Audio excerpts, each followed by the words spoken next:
Bismillahirrahmanirrahim. Saya Dimas. Sekarang kita akan bahas tentang cacing tanah. Nah, kalian udah pasti pernah ngelihat cacing tanah, bukan? Nah, cacing tanah yang sekecil itu, yang setidak berdaya itu, gitu kan? Nah, itu kira-kira bernafas dengan apa? Nah, ternyata teman-teman, cacing tanah itu bernafas dengan permukaan kulitnya atau bernafas dengan kulitnya. Jadi cacing tanah bernapas dengan permukaan tubuh atau cacing tanah bisa dikatakan bernafas dengan kulit, ya kan? Nah, teman-teman pasti ngelihat cacing tanah itu memiliki kulit yang kayak basah, terus kulitnya juga berlendir gitu kan. Nah, ternyata itu cacing tanah memiliki kulit yang seperti itu bukan tanpa tujuan, teman-teman. Ternyata cacing tanah dengan kulit basah dan berlendir itu memiliki tujuan, yaitu agar si cacing tanah tadi bisa menyerap oksigen dan mengeluarkan karbon dioksida gitu, sehingga kulitnya harus tetap basah dan berlendir sehingga bisa bernafas dengan segar gitu, dengan lancar. Terus kalau teman-teman perhatikan, cacing tanah itu juga suka hidup di tempat yang lembab, ya kan?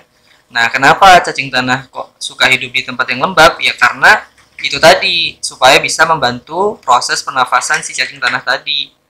Gitu. Nah, selanjutnya kita akan membahas tentang sistem pernafasan pada burung. Nah, teman-teman, burung itu merupakan hewan yang sedikit unik. Nah, sebenarnya burung itu bernafas dengan paru-paru. Bernafas dengan paru-paru. Ya kan? Jadi, sebenarnya burung itu bernafas menggunakan paru-paru. Jadi, oksigen itu masuk melalui hidung lalu masuk ke paru-paru gitu, ya kan? Tetapi burung ini memiliki alat pernapasan tambahan, teman-teman. Ada yang tahu nggak alat pernapasan tambahan pada burung itu apa? Iya, benar. Jadi di burung memiliki alat pernapasan yang kita sebut, yang kita namakan sebagai pundi-pundi udara atau kantong udara. Jadi di burung mempunyai pundi-pundi udara. Pundi-pundi udara, ya kan? Nah, apa sih fungsi dari pundi-pundi udara ini, teman-teman? Nah, fungsi dari pundi-pundi udara ini adalah untuk menyimpan udara yang digunakan burung saat terbang. Jadi fungsinya sangat bermanfaat banget, sangat vital banget pada burung gitu loh, sangat penting. Jadi tadi fungsinya untuk apa? Untuk menyimpan udara yang digunakan saat terbang. Nah, jadi ketika burung itu terbang, maka udara pernapasannya itu berasal dari pundi-pundi udara ini, teman-teman. Jadi ketika burung terbang itu nggak menghirup udara dari hidung lalu masuk ke paru-paru, enggak. Jadi burung ketika terbang ya ngambil udaranya itu ya dari pundi-pundi udara, dari udara yang udah disimpan, yang udah dicadangin ketika burung itu nggak terbang gitu.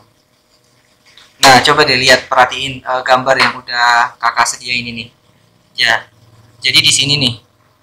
Jadi burung tuh mempunyai trakea. Trakea itu tenggorokan, ya kan? Punya trakea. Terus ini adalah kantong udaranya. Jadi kantong udara pada burung itu ada dua, teman-teman. Kantong udara depan dan kantong udara belakang. Lalu ada paru-parunya nih. Nah, lalu bagaimana sih, Kak, sistem pernapasan atau mekanisme pernapasan yang ada pada burung? Nah, ini coba lihat di gambar yang ini. Jadi ketika burung itu bernafas, maka udara segar itu akan masuk gitu kan melalui melalui hidungnya gitu kan. Lalu coba lihat deh, udara segar tidak melewati kantung udara depan. Jadi udara yang segar itu nggak melewati kantung udara yang bagian depan ya. Ingat-ingat tuh. Nah, jadi kantong udara depan ini diisi oleh udara kotor yang dari paru-paru. Jadi udara yang dari paru-paru yang kotor, ya kan, itu ditampungnya di kantong udara bagian depan.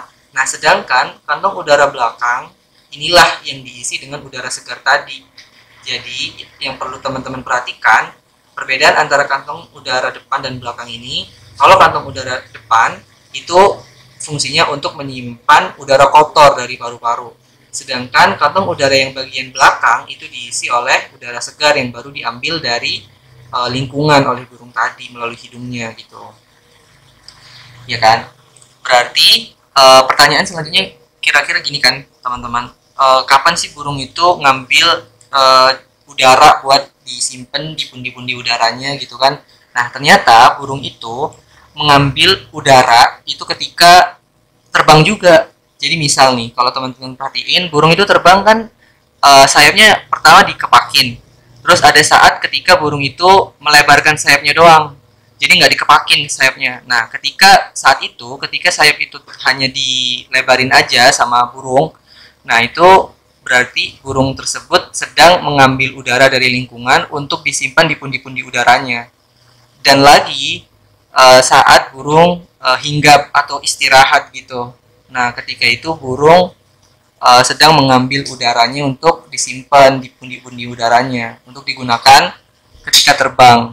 Nah, itu teman-teman tentang pernapasan pada burung.